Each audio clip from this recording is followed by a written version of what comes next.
भाजपा नेता की हत्या का रबुपुरा पुलिस ने किया खुलासा। बीजेपी नेता की अपने घर के कमरे में ही मिला था अधजला शव। पत्नी ने ही अपने पूर्व प्रेमी व 2 सहयोगियों के साथ मिलकर की थी हत्या। रबुपुरा क्षेत्र के मिर्जापुर गांव की थी ये घटना।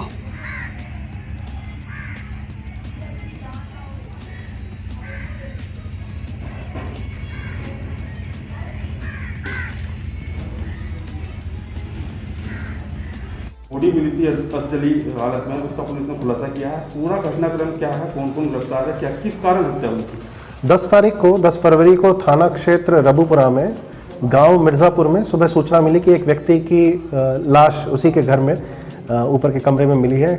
जब वहां हमारे द्वारा पुलिस के द्वारा जा कर के देखा गया तो लाश बहुत जली हालत में, बुरी तरह जली हुई हालत में थी और पूरा कमरा जो है वो धुएं से पूरा पटा हुआ था। और उस समय पर यह समझ में नहीं आ पा रहा था कि आखिर किन कारणों से इस व्यक्ति की जो मृत्यु हुई है स्वयं है या इस प्रकार से किसी के द्वारा ये कारित की गई है घटना। उसके बाद थाना रबुपुरा पुलिस ने तत्परता से कार्रवाई करते हुए इस केस का खुलासा कर लिया है।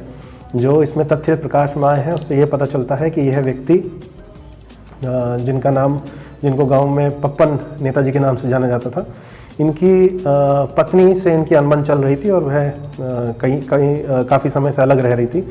तो पत्नी के द्वारा अपने एक लंबे समय से पूर्व परिचित एक व्यक्ति जिसके साथ वो रह रही थी, सोनू, उसके साथ तथा 2 अन्य साथियों के साथ, जिसमें से एक और व्यक्ति उसी गांव का रहने वाला है और एक व्यक्ति तनकौर का रहने वाला है, इन लोगों के साथ मिल करके इन्होंने एक सोची योजना के तहत इनको मार करके और इनकी जो डेड बॉडी है उसमें साक्ष्य मिटाने के लिए उसको पेट्रोल डाल करके जला दिया था। इस प्रकार से एक ब्लाइंड केस का खुलासा जोन 3 जो ग्रेटर नोएडा जोन पुलिस है उसके द्वारा मात्र कुछ 24 या 36 घंटे के अंदर ही कर दिया गया है। बताया जा रहा है कि बीजेपी नेता था जिस दिन वोटिंग पड़ी थी उसी दिन ही पुलिस को सूचना मिली थी।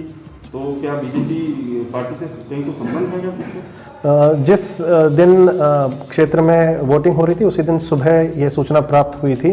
जो तथ्य प्रकाश में आए हैं, ये लोग जो चारों मर्डरर्स इसमें हैं, जिन चारों ने एक गुट बना करके यह घटना कारित की थी, ये सब रात्रि में ही इनके घर जा करके इनका मर्डर करके लाश को जला करके वहाँ से हट बढ़ गए थे, भाग गए थे। और सुबह फिर उसी पत्नी ने 112 को कॉल करके 112 नंबर को कॉल करके ये सूचना दी कि इस प्रकार से मेरे पति की हत्या हो गई है, तथा उसने पुलिस को गुमराह करने की कोशिश की।